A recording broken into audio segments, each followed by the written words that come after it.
व्यास और आप देख रहे हैं आई न्यूज के न्यूज बुलेटिन में आपका स्वागत है। नजर डालते अब तक की सुर्खियों पर। समाजवादी पार्टी की सांसद डिंपल यादव ने दिल्ली के जंतर मंतर पर पहुंचकर बीजेपी को समर्थन देने की बात नहीं कही, बल्कि इसके बिल्कुल विपरीत उन्होंने जंतर मंतर पर अनशन कर रहे पर्यावरणविद सोनम वांगचुक का समर्थन किया और बीजेपी सरकार पर छात्रों के भविष्य के साथ खिलवाड़ करने का आरोप लगाया। डिंपल यादव ने सोनम वांगचुक के आंदोलन का समर्थन करते हुए 20 तारीख को होने वाले संसद मार्च, संसद घेराव में युवाओं से शामिल होने की अपील की है। उन्होंने ये भी कहा है कि सोनम वांगचुक 20 तारीख को अपनी भूख हड़ताल खत्म कर देंगे। लड़ाई को संसद के अंदर लड़ने का काम करेंगे, पूरी मजबूती के साथ का काम करेंगे। हम इस लड़ाई को संसद के अंदर लड़ने का काम करेंगे, पूरी मजबूती के साथ उनका सहारा बने, उनका साथ दे, उनको मजबूत करने का कार्य करें। आप सबको भी मैं बहुत धन्यवाद देना चाहूंगी क्योंकि आपने देश के युवाओं को एक प्लेटफॉर्म दिया जहाँ पे वे अपनी बात खुल के रख सके। और जब ये प्लेटफॉर्म मिला युवाओं को तो मैं समझती हूँ कहीं ना कहीं भारतीय जनता पार्टी की सरकार बदला गई और उन्होंने सोशल मीडिया अकाउंट को बंद करने का काम किया था कि नहीं किया था। और फिर एक दूसरा सोशल मीडिया अकाउंट बनाया गया, यहाँ पे लिखा गया कांग्रेस जनता पार्टी के साथ।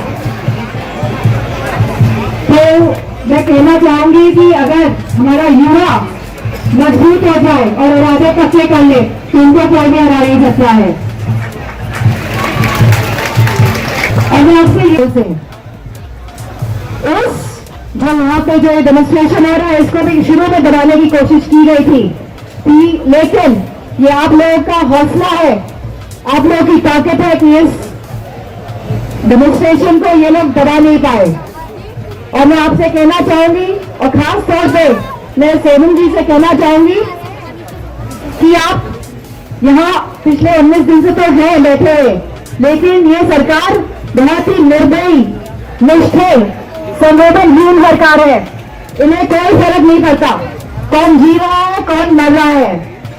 जब नीट की परीक्षा रद्द हुई, पेपर लीक के, तो पता नहीं कितने बच्चों ने सुसाइड किया। पूरी सरकार, पूरी भारतीय जनता पार्टी और उनके सहयोगी दल, अगर एक भी सांसद ने अपनी संवेदनशीलता दिखाई है उन बच्चों के लिए जिन्होंने सुसाइड किया, जो आज दुनिया में नहीं है, या उनके परिवारजनों के लिए, इतनी कठोर सरकार हमारे देश में कभी नहीं आई है। और ये लोग महात्मा गांधी जी के आदर्शों को नहीं मानते हैं क्योंकि इन्हीं लोगों ने महात्मा गांधी को सती बचाने का काम किया था। और ये भारतीय जनता पार्टी वाले लोग तो वो लोग हैं जो भगवान राम को भी नहीं मानते हैं। केवल नाम का प्रयोग करके सत्ता में बने रहना चाहते हैं, आपकी भावनाओं के साथ खेलकर सत्ता में बने रहना चाहते हैं। वो जो नाम का नहीं है उस देश का क्या होगा। तो मेरा सभी छात्रों से यही कहना है, क्योंकि मैं खुद एक माँ हूँ और मैं समझ सकती हूँ आप छात्रों का दर्द क्या है, और अखिलेश जी एक पिता है, वो भी समझ सकते हैं कि आपका दर्द क्या है, कि बच्चों की क्या एस्पिरेशन होती हैं, उनके क्या ख्वाब होते हैं, वो कहाँ आगे बढ़ना चाहते हैं। लेकिन भारतीय जनता पार्टी वाली सरकार है वो सरकार है जिन्होंने न केवल देश को पीछे करने का काम किया बल्कि देश के युवाओं को भी पीछे धकेलने का काम किया है, गड्ढे में डालने का काम किया है।